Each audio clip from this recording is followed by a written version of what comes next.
Ramai lagi tak tahu ke ada Fantastic Food Fest by Kak Nam dekat Bulatan Meru Ipoh. Dah alang-alang sampai dekat food festival ni, korang wajib try ada satu kedai ni, nama dia Abang Gemuk. Kali ni untuk food fest Kak Nam saja dia orang bawa 6 jenis lauk.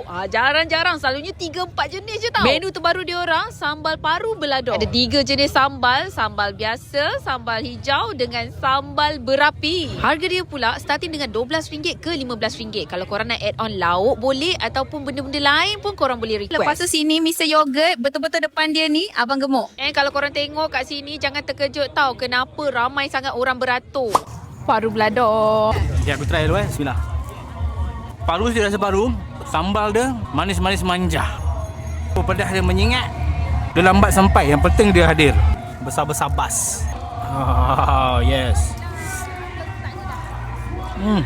Okay, siapa yang tak gemar sangat pedas, ni sesuai. Dia pedas juga tapi tak fighter lah. Okay, korang nak tahu, diorang suggest kena combo kombinasi 2 jenis sambal. Baru lagi piau. Baru fighter. Baru dah ada ujang. Oh, sambal level 3 ni memang fighter lah. Patutlah ramai orang beratur. Tak cukup pedas. Bagi jauh.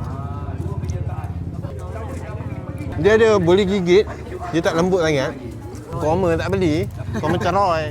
Dah beli, borok ya. Jangan lupa datang dekat Fantastic Food Fest by Kak Nam edisi yang ke-18. Lokasi di Bulatan Meru Ipoh, 8 Januari sehingga 11 Januari. Pakat-pakat mai lah datang sini.